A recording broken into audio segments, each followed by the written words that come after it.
Okay, I'm still here at Caltech, and I want to talk about should I learn to read music? Okay, now this series is really designed for anyone in the music business, anyone from producers, composers, songwriters, and then musicians, all engineers, everybody, because I want to try to give you a sense of how to make a living in the business, also how money is made in the business, and we're getting into that further down. I know there's a lot of you that wanted me to talk about that sooner.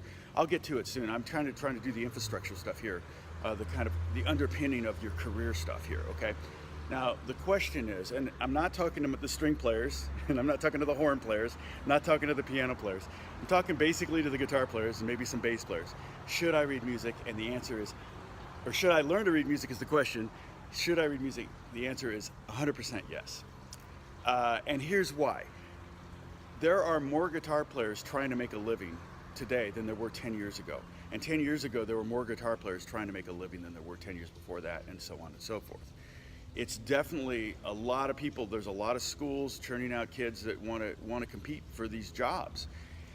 And so there's a finite number of jobs out there, and a good percentage of them, maybe even half of them, require reading. Maybe just chart reading, maybe just lead sheet reading, but also single note reading, which is harder, and stack note reading. And so basically what you're doing by not learning how to read is you're eliminating maybe half of the work that's out there. And if you do learn to read, even though the percentage or the numbers of guitar players getting into the business, I think, are increasing. I have no facts, no statistics, no demographics to back this up. It's just a hunch. But there's a lot of schools churning out guitar players. I would say that even a smaller percentage every 10 years is a reader. And that's because so many gigs, touring gigs, they want you to memorize the songs. You don't need to know how to read. When you tour with Selena Gomez, reading is not as critical because they want you to memorize. They're not going to have stands on stage. In sessions, so many sessions, especially pop sessions, it's more about creating a vibe and creating a sound and an idea and building on that. And so it's kind of a cumulative thing. It's not really a chart reading thing. Although I have done quite a few record sessions where there were charts. So that's not unusual. TV and film, there's a lot of charts. Particularly film, I read a lot of notes, a lot of single notes, and a lot of chord symbols, or sometimes what I have to do is they'll send me stack chords, and I'll go back and I'll go and analyze. If it's not easy to read, I'll go ahead and write in the chord names, kind of backwards analyze the chords on the chart. But basically, yeah, I would say try to learn to read. Here's the problem with it, is if you're not using it, you're going to lose it, right? If you're not reading notes a lot, maybe even every day, you're probably going to put a lot of work into it, and then if you don't use it for 6 months, you get a call, you're going to be like, oh man, I thought I could read, and you can't. And so one of the things I did was I had a kind of a program that I created called Sight Reading Academy, where I just found any music. I would go to thrift stores and buy flute books for 10 cents. Flute books are great, like flute studies are great for working on reading the high ledger lines, because that's what they read all day long. It's like, horn players, string players, you guys, flute players, woodwinds, you guys drive me crazy because you can read anything. I sit in orchestra sessions and they're like crazy lines and they've never seen it before and they play it perfect the first time. And I'm like, fortunately, guitar generally isn't that hard.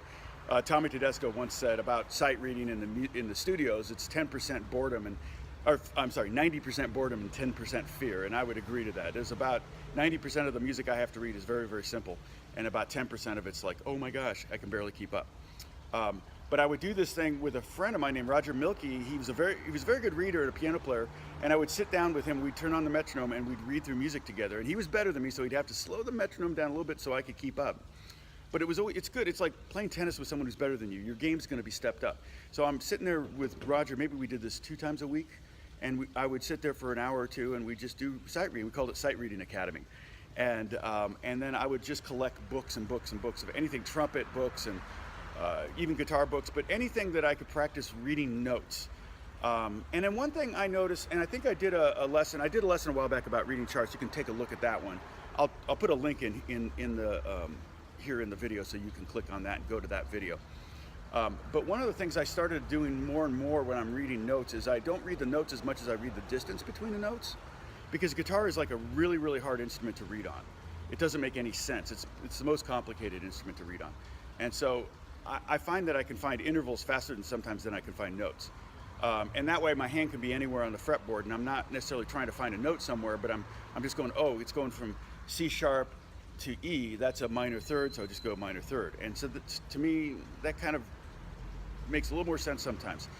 Same thing when reading block chords. You can read a stack of chords. It could be C, E, G, C, or something like that.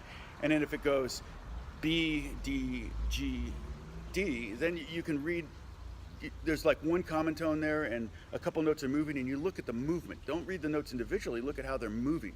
And that's something where you can just actually write chords out and then draw arrows down and up just to look and notice how chords move.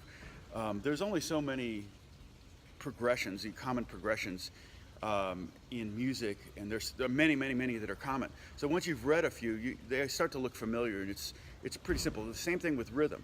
At first, when you start looking at these 16th note rhythms, you know, dun dun dun dun dun dun dun dun dun dun dun dun dun. It all looks really complex. But the subgroupings are in groupings of quarter notes, and oftentimes, and those, once you learn the 5 or 6 different variations in that, it's just a matter of stringing them together. It's really not as hard as you think it is once you start getting those down. And there are books specifically designed you can pick up at music stores. I know Old Town Music, I pick up books every now and then there where it's intended for sight reading. And so I will read through these kind of jazz melody books that intentionally try to mess you up. They intentionally try to throw you off. They do a rhythm very similar for a while, and then what happens is after a minute, they change it around just enough to throw you off, and you're like, oh man, I didn't read that right. So, and then also I would always suggest reading with a metronome. A couple of reasons: one, to keep you on time and to kind of force your hand, and the other, so you can chart your progress, so that when you go back to that book, you can say, okay, I read at 80 beats per minute. This time I'm going to read at 90, and then 100, then 110, and 120, or whatever, and you can slowly kind of work your reading speed up. If you do it every day, okay, and I tell my older student, when I taught, I told my older students, you know, just practice 5 minutes a day. And they say, 5 minutes, is that all? Yeah, because 5 minutes can turn into 10, 15, 20. But if you say, I got to set aside an hour, you'll go the whole week and you won't practice once, because you'll never find an hour to practice. Same thing with sight reading. If you just kind of put 5 minutes into it, maybe 10, 15, 20, and then on those occasions you put an hour in that day or whatever, that's great. I think you'll start to decode it. And also go back to my video, I'll put a link here. Go back to my video talking about learning the fretboard, especially if you're an electric guitar player. You really need to know all the notes on the fretboard, all the way up, 22 frets, all 22 of them. You need to know all those notes. That will really help as well, okay? God bless you guys. I'll talk to you soon. I hope you're doing well. And you guitar players, try to learn to read. It'll increase, it may double your potential gig opportunities. Other gigs include playing in pit bands for like musicals and things like that. I've done that, and that could be a lot of fun, and you're with really good readers around you. So it's another one of those up your game kind of opportunities, okay? God bless you guys. I'll talk to you soon. Bye-bye.